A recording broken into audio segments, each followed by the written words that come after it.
Hello friends, welcome back to my channel Payal's kitchen and home. So friends, આજે આપણે બનાવીશું શિયાળાના સ્પેશિયલ એવા એનર્જીથી ભરપૂર સૂકા મેવા અને ગુંદરના એનર્જેટિક લડ્ડુ.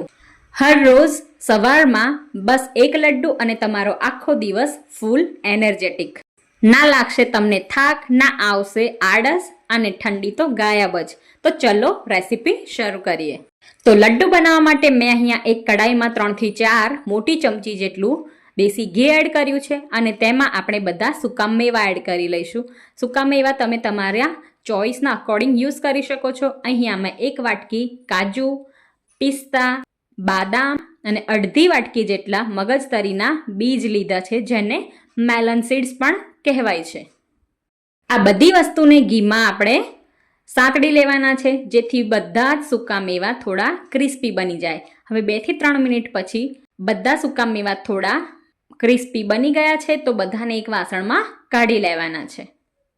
હવે સેમ કડાઈમાં મેં અહીંયા 2 વાટકી જેટલા મખાના યુઝ કર્યા છે, જેને પણ કડાઈમાં એડ કરીને ઘીમાં સાંતળી લેવાના છે, જેથી આપણા મખાના થોડા ક્રિસ્પી બની જાય. 4 થી 5 મિનિટ ઘીમાં મખાનાને રોસ્ટ કર્યા બાદ તમે જોઈ શકો છો કે મખાનાને આવી રીતે પ્રેસ કરવાથી તરત મખાનાનો ભૂક્કો થઈ જશે. મીન્સ આપણા મખાના ક્રિસ્પી થઈ ગયા છે. તો મખાનાને પણ એક વાસણમાં કાઢી લેવાના છે. એ જો કડાઈમાં થોડું ઘી એડ કરીને તેમાં મેં અહીંયા 1 વાટકી ખજૂર અને સૂકી દ્રાક્ષ એડ કર્યા છે. ખજૂર અને દ્રાક્ષને પણ ઘીમાં સાંતળી લેવાના છે, જેથી આપણા ખજૂર અને દ્રાક્ષ થોડા સોફ્ટ થઈ જશે અને ઇઝીલી ગ્રાઇન્ડ થઈ જશે. હવે 4 થી 5 મિનિટ બાદ ખજૂર અને દ્રાક્ષને પણ આપણે એક વાસણમાં કાઢી લેવાના છે. ત્યારબાદ હવે મેં અહીંયા ખાવાનો ગુંદર લીધો છે, જે થોડો મોટો પણ હોય છે સાઈઝમાં અને નાનો પણ હોય છે. મેં અહીંયા નાનાવાળો ગુંદર યુઝ કર્યો છે, જેને ઘીમાં થોડો થોડો એડ કરતા જઈને તળી લેવાનો છે. ગુંદરને ઘીમાં એડ કરીને આ રીતે ચમચાની મદદથી તેને ફેરવતા જવાનું છે.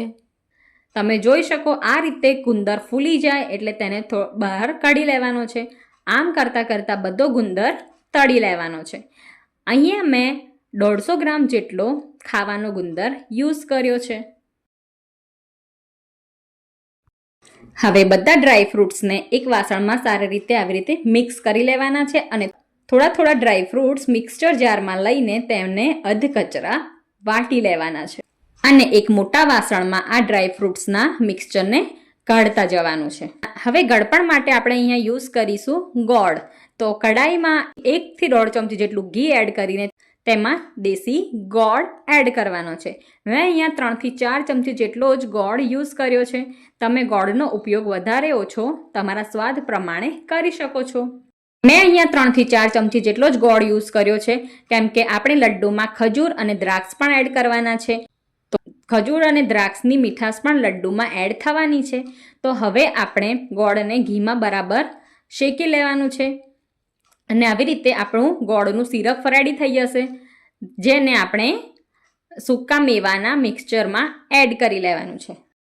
હવે આપણે જે ગુંદર તળી લીધો હતો તેને પણ અધકચરો વાટી લેવાનો છે. મેં અહીંયા મિક્સચર જારનો યુઝ કર્યો છે. તમે વેલણની મદદથી કે પછી વાટકી અને ગ્લાસના મદદથી પણ ગુંદરને અધકચરો વાટી શકો છો. હવે વાટેલા ગુંદરને પણ લડ્ડુના મિક્સચરમાં એડ કરી લેવાનું છે.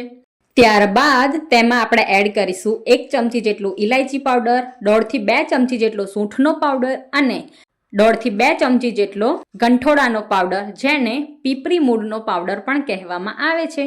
તો હવે બધી વસ્તુને સારી રીતે મિક્સ કરીને લડ્ડુ વાળી જોવાના છે. જો આપણા લડ્ડુ બરાબર બાઇન્ડ ના થતા હોય તો હવે મિક્સચરમાં 1.5 થી 2 ચમચી જેટલું ઘી એડ કરવાનું છે અને ફરીથી બધી વસ્તુને સારી રીતે મિક્સ કરીને લડ્ડુને બાઇન્ડ કરવા ટ્રાય કરવાનો છે.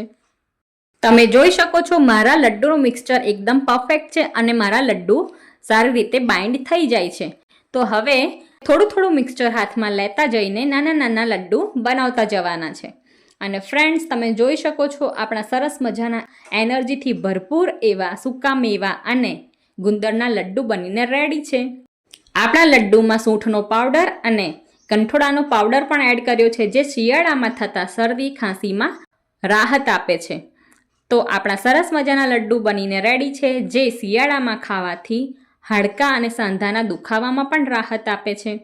જો તમે આ લડ્ડુ નાના બાળકો માટે બનાવતા હોય તો તમે તેમાંથી ગુંદર સ્કીપ કરી શકો છો.